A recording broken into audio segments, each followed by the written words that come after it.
mama gonna win. What's going on, everybody, and welcome back to another video. Today we're gonna take a little break from the big monkey and the space princess, because you guys know they're the main focus on my channel. We're gonna be talking about someone a little bit different. That's right, everybody, we're finally gonna be talking about, yep, it's Wario. Out of the four Hat Boys, Mario, Luigi, Wario, and Waluigi, Wario is my favorite of the four. But I do love all four of them, but one of them that stick out to me the most is Wario, honestly. So many of his games I played are amazing. WarioWare Smooth Moves, WarioWare Gold, Wario Land Shake It, Wario World, a game Nintendo probably wants to forget about. Yeah, I played a ton of his games, pretty much all of them, honestly. The only miss, in my opinion, is probably Master Disguise, I guess. But, it makes up for the soundtrack. Even if it's kind of forgettable. Except maybe the final boss, I guess. Anyway, today we're going to be talking about this one Wario game that always sticked out to me the most. And that, my friends, is Wario Land 4 for the GBA. It's been over 21 years since this game. And I gotta say, this is my personal favorite of the entire Wario catalog. What I mean by that is, this is my personal favorite of the Wario games. Of all Wario games, this is my favorite. I wouldn't use the term perfect, but this game is one exception. Why is it so good? Time to find out.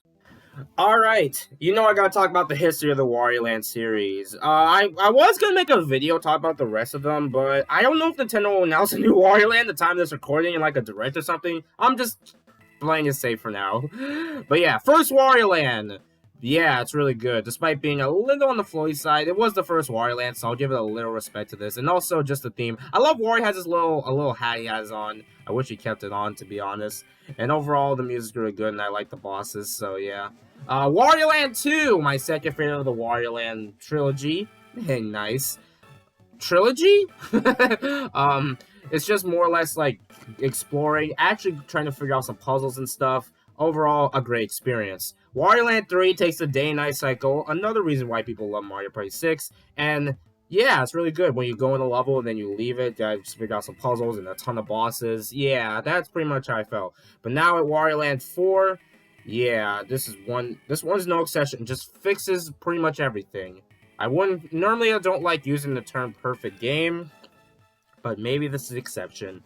But let's talk about the story. Wario discovers the Golden Pyramid on a newspaper, and he takes his car, drives to the Golden Pyramid, gets inside, falls down, and now it's up to Wario to see what the heck is going on. So, what's the premise of this? Unlike the other Wario Land titles, this is level based, obviously, but it's more or less like linear levels and stuff like that.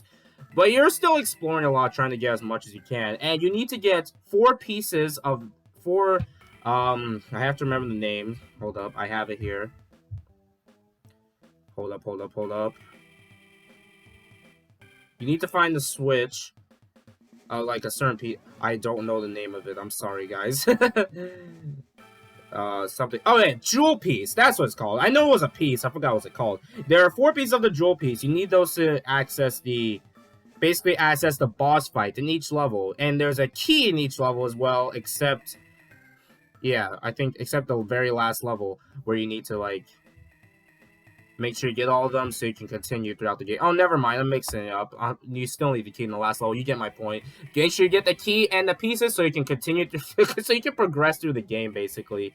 So, yeah. And there's also a CD, which isn't necessary, but if you care for 100%, yeah, definitely worth getting, of course. So, yeah, that's pretty much how you have to continue. And honestly, although, yeah, make sure you don't miss anything. And also, at the end of a level, there's the whole timer thing, where you press a switch and you have to hurry to the beginning of the level before the time runs out. Otherwise, you start losing coins and die. You have to do the whole thing over. Speaking of dying, yes, you can die in this game. In case you're unaware of the Wario Land series, the first Wario Land, you could die. The 2 and 3, minus a few exceptions, you can't die in them.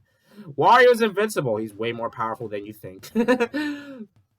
I don't know if he can. Would he win a match against DK? That's up to y'all.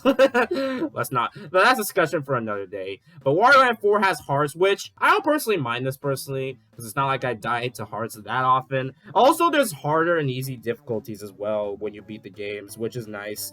So, yeah. And oh yeah, the level design. Yeah, level design is really really good. Honestly, there's so many unique um level designs and stuff like that.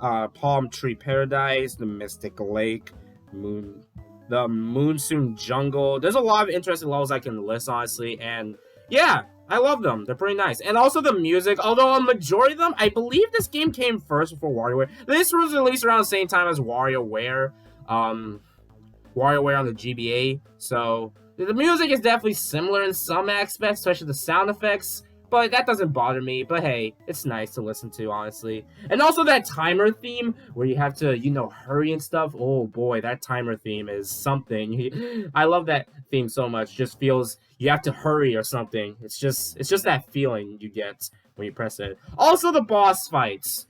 Yeah. The boss fights can be a bit brutal on your first attempt. But there is a cheat code. If you buy the right items before you go to the boss fight, you can defeat the boss in just 2 hits. I don't know how this got in the game, but hey, yeah, if you're struggling on the bosses, you can do that. I personally don't because I know what I'm doing now, but yeah. Oh yeah, I should talk about the game's length. There's only 4 worlds in the game. Technically 5, but there's only like 2 levels. So the game is rather on the short side compared to the other Wario Land titles. And it's debatable if a short game bothers you or not. I don't personally mind it personally. I just like it just adds a lot more replay value in my opinion. I go back to this game at least once a year, and yeah, I just like replaying this game a lot. So yeah, and also Wario has his effects. Puffy Wario, he turns into a snowball. He's on fire, stuff like that. So yeah, there's still those elements they've had. Oh, I guess I never mentioned this game because I don't know. Wario Land Shake It. I love the art style. I'm not a fan of the motion controls, but it's a great ass time. So yeah, gotta mention that game, because it's a nostalgia one for me. So yeah, and then yeah, I think I pretty much talked about everything. Timer, level design, stuff like that. Little secrets here and there. Yep, that's it. All right, once you get to the final boss of the game, it's a weird. I don't know what's up with Wario and bosses. Go look at Wario World. It's a literal nightmare fuel there. Oh my god! And after you beat the game, you save Princess Shakora. And depending on how much treasure you get throughout, and depending on how well you do with the treasures, you get different endings. You get Princess Shakora with long hair, Princess Shakora with short hair. You get one that's literally Wario's face. And you get a toddler if you do the worst. Huh. Don't know how that got in the game. Oh well. Anyway, I think I pretty much talked about everything. Oh yeah, there are a couple minigames as well, but they get a bit boring at times. Not really a fan. So yeah, that's how I feel about Wario Land 4. It is definitely the best Wario game ever made, in my personal opinion. The time of this recording is going to be 30 years since Wario, in case you're unaware. He debuted in Mario Land 2, a game Nintendo wants to forget about, to be honest. Yeah, I wanted to make this video on one of my, pretty much... Look guys, look. It's one of my greatest achievements, Wario Land 4 on the Game Boy Advance. Yeah, that. I had to throw in the meme at some point. All jokes aside, this is definitely the best Wario title. Play any Wario Land game. It doesn't matter which one. Just play any of them. I forgot to mention the Virtual Boy one. Nintendo needs to re-release this game, man. Anyway, thanks for watching, everybody. How you feel about Wario's greatest achievements? Let me know in the comments below. Later, folks.